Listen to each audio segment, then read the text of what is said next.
Hello नमस्कार जय माता दी। तो दोस्तों माँ दुर्गा का शारदीय नवरात्र स्टार्ट हो गया है। आज माता रानी की प्रथम यानी पहला स्वरूप की पूजा की जाएगी। तो दोस्तों माँ दुर्गा का सर्वप्रथम स्वरूप शैलपुत्री के रूप में माना जाता है। माता शैलपुत्री हिमालय के वहाँ पुत्री के रूप में जन्म लेने के कारण उनका नाम शैलपुत्री पड़ा। इनका वाहन वृषभ है यानी कि बैल, इसीलिए यह देवी वृषारूढ़ा के नाम से भी जानी जाती है।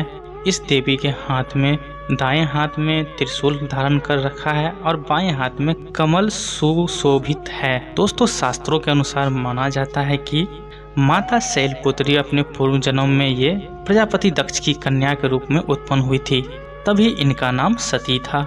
इनका विवाह भगवान शंकर जी से हुआ था।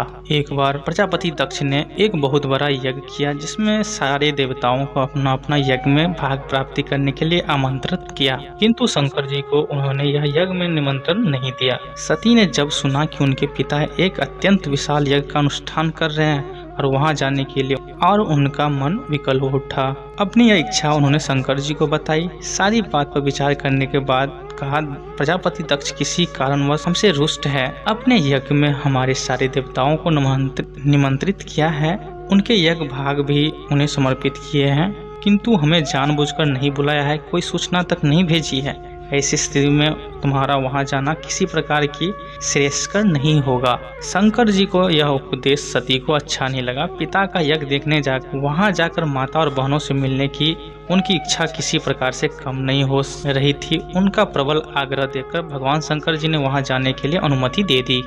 सती ने पिता के घर पहुंचकर देखा कि कोई भी उनसे आदर और प्रेम के साथ बातचीत नहीं कर रहा है। सारे लोग मुंह फेर लेते हैं। केवल उनकी माता ने स्नेह से उन्हें गले लगाया। बहनों की बातों में व्यंग और उपहास के भाव भरे हुए थे। परिजनों के इस व्यवहार से उनके मन में बहुत क्लेश हुआ। उन्होंने यह भी देखा कि वहां चतुर्दश भगवान शंकर जी के प्रति तिरस्कार का भाव भरा हुआ है। दक्ष उनके प्रति कुछ अपमानजनक वचन भी कहे। सब देखकर सती की हृदय क्षोभ हो गई। गलीन और क्रोध से सतपतो उठा। उसने सोचा भगवान शंकर जी की बात न मानना यहाँ आकर बहुत बड़ी गलती की। वह अपने पति भगवान शंकर का यह अपमान न सहकर माता सती ये सब देखकर बहुत ही क्रोधित हो गई।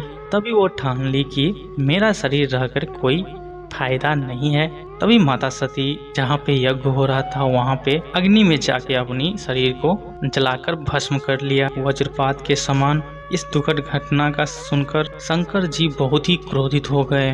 उनको रोक पाना किसी के वश में नहीं था। शंकर जी क्रोध होकर अपने गणों को भेजकर दक्ष के उस यज्ञ को पूर्णतः विध्वंस कर दिया। तो दोस्तों यही सती के योगा अग्नि द्वारा अपने शरीर को भस्म करने में अगले जन्म में माता सती शैलराज हिमालय की पुत्री के रूप में जन्म लिया। इस बार वह शैलपुत्री नाम से विख्यात हुई। पार्वती हेमवती भी उन्हीं के नाम है। पुरानी कथाओं के अनुसार इनका नाम हेमवती भी है। इन्हीं ने स्वरूप में देवताओं का गर्व भंजन किया था। शैलपुत्री देवी की विवाह भी शंकर जी से हुआ था। पूर्व जन्म के भांति इस जन्म भी शिव जी की ही अर्धांगिनी बनी। नवदुर्गा में प्रथम शैलपुत्री दुर्गा माता का महत्व अनन्य है। माता शैलपुत्री का यह रूप बहुत ही शुभ माना जाता है। इनके एक हाथ में त्रिशूल और दूसरे हाथ में कमल है। माता शैलपुत्री की पूजा करने से हर एक मनोकामनाओं की पूर्ति होती है। तो दोस्तों आप भी नवरात्रा का अपने मन से माता रानी की पूजा अर्चना करें। माता रानी आप पे हमेशा अपनी कृपा बनाए रखेगी। तो दोस्तों मिलते हैं अगले वीडियो में। ये वीडियो कैसा लगा मेरे कमेंट सेक्शन में ज़रूर बताइएगा और मेरे यूट्यूब चैनल को सब्सक्राइब कर दीजिए और ज़्यादा से ज़्यादा शेयर करें। तो मिलते हैं दोस्तों, धन्यवाद। जय माता दी।